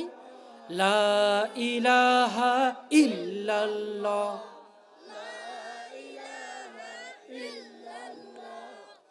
লা ইলাহা ইল্লাল্লাহ, ইল্লাল্লাহ, লা ইলাহা ইল্লাল্লাহ, বলেন রাসূলুল্লাহ, লা ইলাহা ইল্লাল্লাহ মুহাম্মাদুর রাসূলুল্লাহ সাল্লাল্লাহু। আমার এই কষ্টগুলো আপনি তখন ফিল করতে পারবেন যখন আপনি আপনার স্থান থেকে আমাকে ভালোবেসে এটাকে অনুভব করবেন, তাই না? হতে পারে আমার এই কষ্টের জীবন শুনে আগামীকাল থেকে ফজরের নামাজ আর কারো কামাই হবে না, হতে পারে না? হতে পারে না? সেজন্য আমাদের কলবকে পরিষ্কার করার দরকার আছে না নাই বলেন? একটা ময়লাযুক্ত স্থানে, এই যে আজকে এই প্রোগ্রামে এসেছি, আমাকে তো ভালো মন্দ খেতে দেবে, তাই না? কিন্তু আমি কখনোই কোনো মাহফিলে পেট ভরে খাই না, পকেট ভরে টাকা নিই না। এই দুইটা কাজ করি না। পেট ভরে খাই না, আর কি করি না? পকেট ভরে টাকা নিই না। কারণ কিয়ামতের মাঠে যদি আল্লাহ আমাকে বলে তুমি তো ওয়াজ করছো, মোটা অঙ্কের টাকা নিছো, ঠিক কি না? মোটা অঙ্কের টাকা নিছো, ওয়াজ করছো, উত্তম মাধ্যম খাইছো, এ খাবো তা খাবো, এই না হলে ওয়াজে যাব না, হ্যান ত্যান, আছে না নাই? যদি এমন বলে আমি আল্লাহর সামনে কি জবাব দেবো বলেন তো? আল্লাহ তাআলা বলেন, হে মুসলমান, তোমরা শোনো, তোমরা যখন ইসলাম প্রচার করবা না, তোমাদের নাকের ডগার সামনে থেকে আমি কাফেরদের মুসলমান বানাবো আর তাগের দিয়ে ইসলাম প্রচার করাবো, ঠিক কিনা? সুতরাং আমরা যারা নতুন মুসলমান হই এবং দিনকে মুহাব্বত করে, টাকার লোভে নয়, খাওয়ার লোভে নয়, সম্পত্তির লোভে নয়, এইভাবে যারা দিন ইসলামকে প্রচার করি, তারা মূলত পবিত্র কোরআনের সেই আয়াতের বাস্তব রূপ, তাই না? এটাই হচ্ছে মুজিজা, তাই না? আল্লাহ আল্লাহ তাআলা আমাদের দুনিয়াবি লোভ লালসা থেকে দূরে রাখুন, বলেন আমিন। বক্তা যখন দুনিয়ার পাগল হয়ে যায়, শ্রোতাদের কপালে তখন হৃদয়ত আর জমে না, তাই না? আচ্ছা, সুর তো আমি দিচ্ছি, সুর দিচ্ছি না, ভালো লাগছে, হ্যাঁ? কিন্তু কোনো কোনো মাহফিলে সুর দিই নাই বলে একটা মাহফিলে আমাকে বদনাম করা হয়েছিল। সুরের পাগল হবেন না, সুরের মধ্যে কিছু নাই, বক্তা কি বলে সেটা দেখতে হবে। বক্তা যদি আমলদার হয়, বক্তার ইমান যদি শক্তিশালী হয়, তার ওয়াজ শুনে আপনাদের জীবন পরিবর্তন হয়ে যাবে, ঠিক কিনা? এমন বক্তা বেছে বেছে নিয়ে আসবেন, ঠিক কিনা? যাদের মধ্যে কোনো অহংকার থাকবে না, কোনো লোভ থাকবে না, কোনো এ খাবো তা খাবো কোনো চাহিদা থাকবে না, তাকে আনবেন। সে প্রধান বক্তা হোক, তাকে আনবেন, দেখবেন মসজিদে একটা কোনায় চুপচাপ বসে আছে, সাধারণ মানুষের মতো চায়ের দোকানে বসে চা খাচ্ছে। আমি প্রধান বক্তা, আমি হ্যাম্পার, তা যেন না হয়। কারণ অহংকার যদি আমি করি, তাহলে আমাকে এখান থেকে ঘাড় ধরে নামাই দেবেন কে? আল্লাহ। আল্লাহ তাআলা আমরা যারা দিনের দায়ী আছি তাদেরকে এইসব ফিতনা থেকে বাঁচার তৌফিক দান করুন, বলেন আমিন। কোথায় ছিলাম ভাই, বলেন কোথায় ছিলাম? আমার কিন্তু মনে আছে, দেখি জনগণের খেয়াল কোথায়। হ্যাঁ ঠিক আছে, আলহামদুলিল্লাহ। ওই যে বাসায় ফিরে আসলাম, আমি এরকম বহুদিন স্বপ্ন দেখতে লাগলাম যে আমাকে পুরানো হচ্ছে। একদিন আমি স্বপ্নে দেখলাম বিশাল একটা জঙ্গল। কি ভাই? বিশাল জঙ্গল, অন্ধকার, সেখানে আমি পথ হারিয়ে ফেলেছি। আমার বাবারা ওই বিশাল জঙ্গলে পথ হারিয়ে যাওয়ার পরে আমি দিক বিদিকভাবে ছুটছি, ছুটতে ছুটতে কিছু দূরে গিয়ে দেখি বিশাল একটা আগুন জ্বলতেছে। কি জ্বলতেছে ভাই? আগুন। আর সেইখানে কিছু অদ্ভুত ভয়ঙ্কর টাইপের, রাক্ষস টাইপের কিছু মানুষ থাকে না, বন মানুষ, ওরা নাচতেছে আর হা, ও, হা, ও, এরাম এরাম করতেছে। আমাদের সমাজে কিন্তু এমন অনেকে আছে, আছে না? জিকির করে, আছে না নাই? সেদিনকে বাস নষ্ট হয়ে গিয়েছে, একটা মাহফিলে যাচ্ছিলাম সিলেটে, অমুক বাবার মাজার। কোন বাবার মাজার? ভাবলাম আল্লাহর ওলি, একটু দেখা করে আসি। ও আল্লাহ, যখন ভিতরে পা রাখলাম, আরে হরেক রকম পাগল দিয়ে মিলাইছে মেলা, হরেক রকম পাগল দিয়ে মিলাইছে মেলা, বাবা তোমার দরবারে সব পাগলের খেলা, ঠিক কিনা? বাবা তোমার দরবারে সব পাগলের খেলা। কেউ বা আবার গাঞ্জা খাইয়া ওঠে দেখি বাঁশ বাহিয়া, কেউ বা আবার জটলা ধারি কাছে গিয়ে দেখলাম নারী। নিজের লেখা আমার এটা।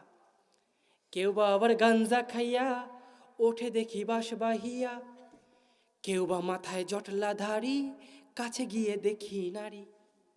আরে রাসূল যার সখা তার একই অবস্থা। আপনার বন্ধু যদি রাসূল হয়, আউলিয়া যদি আপনার বন্ধু হয়, আপনি কি গাঁজা খাবেন? আপনি কি নামাজ বাদ দিবেন? আপনি কি আধা উলঙ্গ হয়ে বসে থাকবেন? পুরুষ মহিলা একসাথে করবেন? বাবা তোমার দরবারে সব ভণ্ডদের মেলা, ঠিক কিনা? বাবা তোমার দরবারে সব ভণ্ডামির খেলা, ঠিক কিনা? আমি স্বপ্নের দিকে এগিয়ে যাচ্ছি, কিছু লোক আমার ওই চিতাটাকে ঘিরে ধরে ও ও এরম করতেছে। ও আমার বাবারা, যখন আরেকটু কাছে গেলাম, কাছে গিয়ে দেখলাম ওই চিতায় যে পড়ে সে অন্য কেউ না, আমি। সে কে? আমি। এমন স্বপ্ন, একই তো ভয়ে আছি, তারপর যদি এমন স্বপ্ন দেখি, কি একটা অবস্থা হয়। বয়স কত আমার? 11 বছর। আমি যদি ফুল কাহিনীটা বলি, আপনারা কেউ আমাকে ছাড়তে চাইবেন না। সংক্ষিপ্ত মানে ইসলাম গ্রহণ করলাম, শেষ। আর যদি বিস্তারিত বলি বা সামান্যতম একটু বলি, আল্লাহ, অনেক কিছু শিখার আছে আমার জীবন থেকে। আমি একদম সংক্ষিপ্ত বলে দিই, যেহেতু অনেক রাত হয়ে গিয়েছে। এক সমস্যা নাই, দুইটা হইলেও হবে, সারা রাত চলবে। ভালো লাগছে তাইলে না? একটা বক্তার তখনই ভালো লাগে যখন জনগণ তাকে ছেড়ে যেতে চায় না। বলেন আলহামদুলিল্লাহ। ফজরের নামাজ পড়ে যাবেন।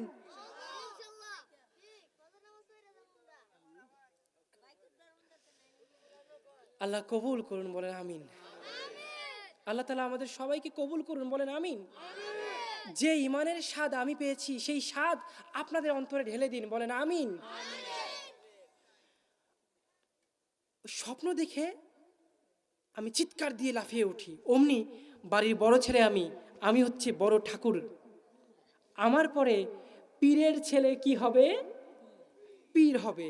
তাহলে আমার পরে ওই যে ব্রাহ্মণের যে সিংহাসন, নেতৃত্ব, এটা ধরবে কে? আমি। আমার বাবার পরে কে? আমি। আমি ওই স্বপ্ন দেখে বাবাকে বলে দিলাম, বাবা আমি এই স্বপ্ন দেখেছি। আমি কি দেখেছি? এখন যারা বিভিন্ন ধর্ম নিয়ে ঘাটাঘাটি করে, এরা কিন্তু স্বপ্নের তাবির জানে, জানে না? আমি যখন আমার বাবাকে এটা বললাম, বাবা বুঝে ফেলেছে লাইন কিন্তু ভালো না। লাইন কি ভালো না? আমার বাবাকে বলার সাথে সাথে বাবা আমাকে জড়িয়ে ধরলো, বলল তোকে আমি রাখতে পারবো না, তোকে আমি রাখতে পারবো না, তুই তো খুব শীঘ্রই আমাকে ছেড়ে চলে যাবি। বাবাকে জড়িয়ে বললাম, আমি মাকে হারিয়েছি, তোমাকে হারাতে চাই না। এই জীবনে যার মা থাকে না, তার জন্য এই পৃথিবীটা জাহান্নাম হয়ে যায়।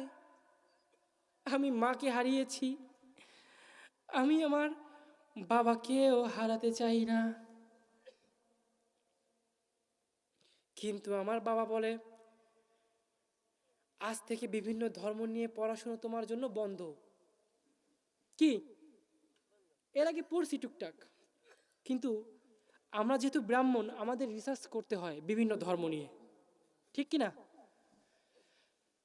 এটা বন্ধ। এখন দেখবেন আপনাকে যেটা বারণ করা হবে আপনি সেদিকে বেশি দৌড়বেন, তাই না? ঠিক কি না? যেই বন্ধ বললো অমনি আমি মাথায় খট করে ধরে বসলো। কেন? এর সাথে ধর্মের কি সম্পর্ক? এর সাথে কি ধর্মের কি সম্পর্ক? এতদিন তো আমি ঠিকমতো গীতা পাঠ, রামায়ণ পড়ি নাই, কারণ তখন তো পইতে নিই নাই। পইতে বুঝেন? ব্রাহ্মণরা কিন্তু পইতে নিতে হয়। হিন্দুদের আবার ব্রাহ্মণেরও 4টা আছে, গ্রুপ আছে, 4টা জাত আছে ব্রাহ্মণদের মধ্যেও। তাদের মধ্যে সর্বোৎকৃষ্ট ভরদ্বাজ ব্রাহ্মণ, সেটা কি? আর সর্বনিম্ন পর্যায়ে হচ্ছে সূত্র, কায়স্থ, পরামানিক, ধূপা, নাপিত আছে না, মুচি। কত সুন্দর আমার ইসলাম ধর্ম। এখানে কোনো জাতের বর্ণমালা নাই, ঠিক কিনা? ওদের ধর্মে সেটা আছে। ওদের ধর্মে ওরাই অপমানিত, ওদের ধর্মে ওরাই লাঞ্ছিত, ঠিক না? সব বলতাম যদি একটু বিশাল আকারে সময় নিয়ে কথা বলতাম, খুলে খুলে আপনাদেরকে বোঝাইতাম যে কেন আমি ইসলাম গ্রহণ করেছি। এমনি এমনি তো না, সহায় সম্পত্তির অভাব তো আমার ছিল না, নাকি মুসলমান হয়ে কোটিপতি হয়ে গেছি, তাও তো না, ঠিক কি না? বাবা আমাকে মানা করলো, খবরদার আজকের পর থেকে আর কখনো ধর্ম নিয়ে ঘাটাঘাটি করবা না। এখন আমার খাইয়ে দেয় অন্য কোনো কাজ নাই, ধর্মের দিকে আমি ছুটতে শুরু করলাম। কি করলাম? হিন্দু ধর্ম পড়তে শুরু করলাম। হিন্দু ধর্ম পড়তে গিয়ে সেখানে পড়লাম না তাস্তি প্রতিমা আস্তি, সৃষ্টিকর্তার কোনো প্রতিরূপ নাই। কোনো দেবতা নাই, কোনো প্রতিচ্ছবি নাই। সৃষ্টিকর্তাকে দেখার মতো ক্ষমতা আমাদের চোখের নাই, ঠিক কিনা?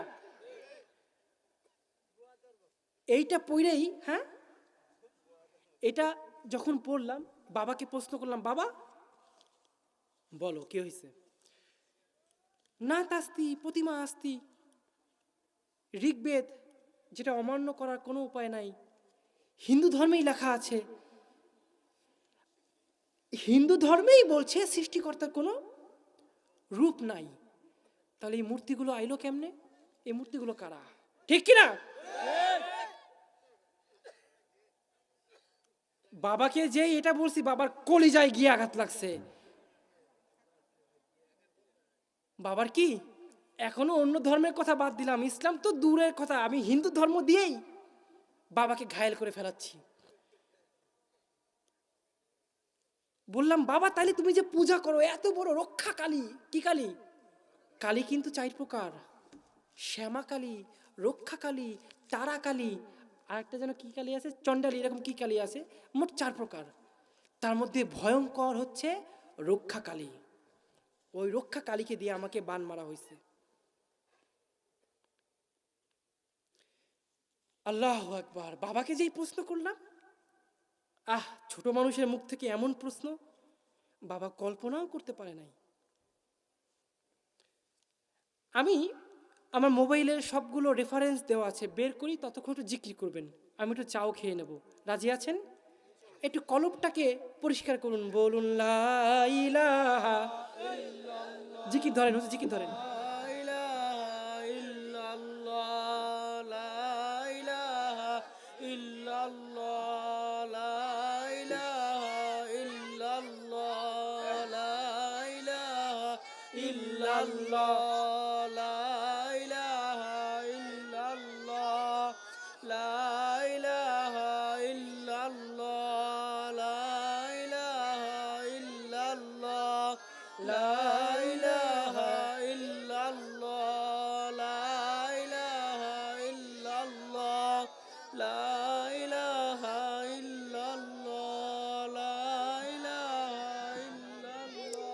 কথা বলতে গেলে প্রমাণ সাথে নিয়ে বলতে হয়, কারণ এই সাউন্ড চলে যাচ্ছে হিন্দু ভাইদের কাছে, যাচ্ছে না?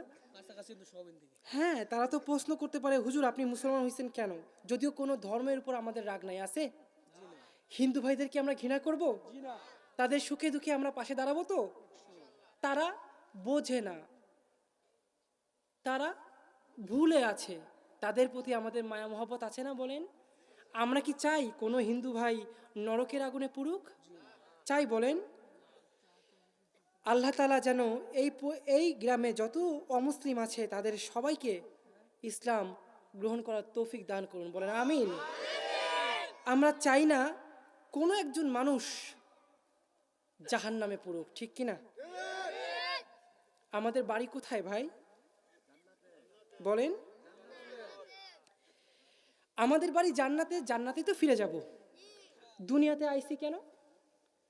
একটু ঘোরাফেরা করব, একটু ইবাদত করব, ভালো ভালো খাবার খাবো। আল্লাহ তাআলা পচা অখাদ্য হাবিজাবি খাবার মুসলমানদের জন্য হারাম করেছে, তাই না? যত উৎকৃষ্ট খাবার সব মুসলমানদের জন্য, আর যত বাজে বাজে খাবার সব কাফের মুশরিকদের জন্য। এই জন্য ওরা খায় চামচিকা, আছে না? খায় না? কুইচ্ছে খায় না? শুয়োর খায় না? আর সব থেকে উৎকৃষ্ট খাবার খায় কারা? মুসলমান, বলেন আলহামদুলিল্লাহ। এই পৃথিবীতে আল্লাহ তাআলা আপনাকে আমাকে পাঠাইছে 3টা মাত্র কাজের জন্য। খুব বেশি কঠিন না যুবক ভাইরা, এত প্রেশার নেওয়ার কিছু নেই। আপনি কাল থেকে ইসলাম পালন করলে আপনাকে যে পীর হয়ে যাওয়া লাগবে তা কিন্তু না। যেখানে আছেন, যে পজিশনে আছেন, যে অবস্থায় আছেন, ওই অবস্থাতেই আপনি ইসলাম মানতে পারেন, তাই না? শুধুমাত্র নামাজটা পড়বেন। আপনি যে দুনিয়ার উপর আছেন, আল্লাহকে ভালোবাসেন, 5 দিনে মাত্র 5 বার একটু আল্লাহর সঙ্গে দেখা করবেন, পারবেন না? কাজ কিন্তু শেষ। সারাদিনে আর কি কোনো কাজ আছে? নাই। মিথ্যা বলবেন না, চুরি চেষ্টামি করবেন না, জিনা ব্যভিচার করবেন না, এই সব কাজ। এখান থেকে বেঁচে থাকা কি অনেক কঠিন বিষয় বলেন? আমি এক হিন্দুর ছেলে যদি পারি, আপনারা মুসলমানের ছেলে পারবেন না? পারবেন না? আলহামদুলিল্লাহ, কবুল করুক, বলেন আমিন। বাবাকে প্রশ্ন করলাম, বাবা, না তাস্তি প্রতিমা আস্তি ঋগ্বেদে লেখা আছে। বাবা অবাক হয়ে গেল, এই ছেলে বলে কি? তখন থেকে আমার উপর নজর বাড়ায় দিল। নজরবন্দি কয় না, নজরবন্দি, নজরবন্দি হয়ে গেলাম। কিন্তু আমার ঘরে বিশাল বই রাখার যে সেলফ, সেই সেলফের উপরে অনেক ধর্মের অনেক বই আছে। সমস্ত ধর্মের সমস্ত বইয়ের উপর রাখা তাফসিরে মারেফুল কোরআন বাংলা। সুবহানাল্লাহ কইবেন না? এক হিন্দুর ঘরে, ব্রাহ্মণের ঘরে পবিত্র কোরআন তার স্থানটাকে ঠিকই বজায় রেখেছে, তাই না? সবার উপরে, তাই না? হায় মুসলমান! আর আজকে আমরা মটকার উপর কোরআন শরীফকে বাইন্দে রেখে দিই কিনা বলেন? সারা বছর ধৈর্যও একটু দেখি না, কোরআনকে সম্মান দিয়ে সবার ঊর্ধ্বে রেখে দিলাম, তাই না? ঠিক কিনা? অথচ সেই কোরআনকে আমি ছুঁয়েও দেখলাম না। 2 বছর 3 বছর পরে যখন কোরআনটাকে নামালাম, দেখলাম কোরআনে ময়লা লেগে উই পোকা খেয়ে কোরআনকে ছিন্ন বিচ্ছিন্ন করে দিচ্ছে, করছে, তাই না? আছে না এমন অনেক জায়গায়? আছে কিনা বলেন? পরিষ্কার ভাষায় শুনে রাখো, এইসব ভণ্ডামি ছাড়তে হবে। পবিত্র কোরআনকে উপরে রাখার নাম করে এত বড় অপমান কোরআনের সাথে করা যাবে? কিয়ামতের মাঠে এই কোরআন যদি ওই ক্ষতবিক্ষত অবস্থায়, উই পোকা খাওয়া অবস্থায় আল্লাহর সামনে দাঁড়ায়, কি জবাব দিবেন?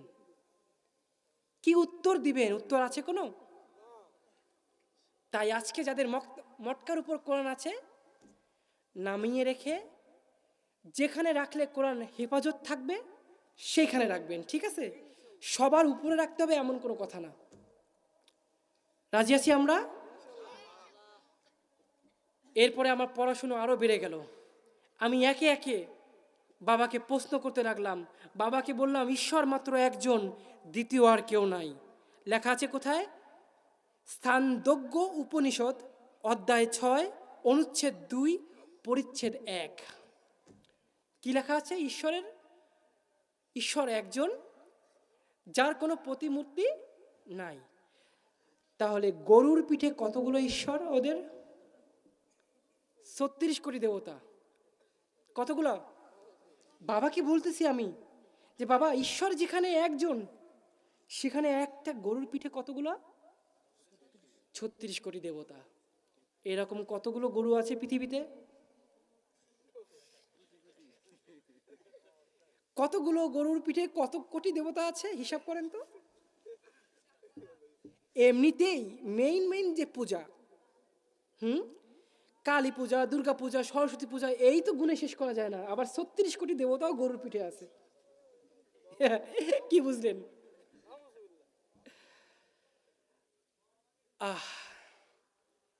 খারাপ লাগছে? বাবাকে যখন প্রশ্ন এগুলো করতেছি, বাবা ভিমড়ি খায়ে পড়তেছে। আদরের সন্তান, গায়ে হাত দিতে পারতেছে না, কিন্তু বাবা জ্বলে পুড়ে ছাই হয়ে যাচ্ছে। এই ছেলে কয় কি? হ্যাঁ, আবার বাবাকে বললাম, বাবা, তোমার কাছে তোমার আপন মা বেশি প্রিয় না নিজের মা বেশি প্রিয়? মানে আপন মা বেশি প্রিয় না গরু বেশি প্রিয়? কয় নিজের মা বেশি প্রিয় খাওয়ার টেবিলে। এটা আর একদিন বলতেছি, মানে জ্বালাই পোড়ায় খাইছি বাবারে, ঠিক আছে? প্রশ্ন করে করে একদম বাজা বাজা করে দিছি, উত্তর একটাও দিতে পারে নাই। তা বললাম, বাবা, গরুও তোমার মা। গরু কি? আবার তোমার নিজের মাও তোমার মা। তো গরুর পায়খানা, গোবর যেহেতু পবিত্র, এই গোবর দিয়ে ঘর লেপে না? কেন লেপে? পবিত্র তাই। তোমার নিজের মায়ের পায়খানাও তো পবিত্র হওয়ার কথা। কাল থেকে গরুর পায়খানা বাদ দিয়ে নিজের মা ঠিক কিনা? প্রশ্ন ঠিক আছে? পৃথিবীর কোনো হিন্দুর কাছে এর জবাব নাই। আমার কাছে তো উত্তর আছে, এখনো তো দড়ি নাই। খারাপ লাগছে? আপনারা দেখি কেউ নড়েনও না সরেনও না, আজকে উঠবেন না সত্যি? হ্যাঁ, সারা রাত শুনবেন? 1:30 বেজে গেছে। না না, সব কইতাম না, তাইলে পরে আর দাওয়াত দিতাম না। মুই সব কমু না, মুই একটু বাদায় রাখবো। আল্লাহ তাআলা আমাদের সঠিক বুঝ দান করুন, বলেন আমিন। হিন্দু ভাই যারা আছে তাদের উপর আমাদের কোনো রাগ নাই, ঘৃণা নাই, তাদের ধর্মের উপর আমাদের কোনো আক্রোশ নাই, আছে? কিন্তু তাদের ধর্মের সাথে আমাদের কোনো সম্পর্ক। হিন্দু ভাইদের যখন মন্দিরে পূজা হয়, আমরা তাদের, যারা মুসলমান আছি তারা কখনো যাব না। কেন যাব না? 2টা কারণে। প্রথমত, আমার ধর্মে নিষিদ্ধ, ইসলাম নিষেধ করে, ঠিক কিনা? দ্বিতীয়ত, ওদের ধর্মেও এটা পছন্দ করে না। কারণ ভগবানের পুজো করতে গিয়ে ভগবানকে বারবার শুদ্ধ করতে হয়। ওদের ধর্মেরই নিচু বংশের কেউ যদি ভগবানের ঠাকুরের গায়েকে স্পর্শ করে, যে পূজা করে ঠাকুর, তাকে স্পর্শ করলে তাকে বারবার শুদ্ধ হতে হয়। সেইখানে মুসলমান গেলে পূজা হয়, বলেন? ওরা কিছু বলতে পারে না, কারণ এই দেশে তো মুসলমান সংখ্যা লঘু, তাই না? না, এই দেশে মুসলমান সংখ্যা লঘু। এই দেশে 95% মুসলমান আছে, ঠিক, তাদের কোনো ক্ষমতা নাই, ঠিক কিনা? আল্লাহ তাআলা মুসলমানদের ক্ষমতা মুসলমানের হাতে ফিরিয়ে দিন, বলেন আমিন। যতটুকু বলেছি, প্রথমে আমাকে, তারপর আল্লাহ তাআলা সামনে উপবিষ্ট সবাইকে তা পালন করার তৌফিক দান করুন, বলেন আমিন। ওয়া আখিরু দাওয়ানা আনিল হামদুলিল্লাহি রাব্বিল আলামিন। দোয়াটা আপনি করাই দিন।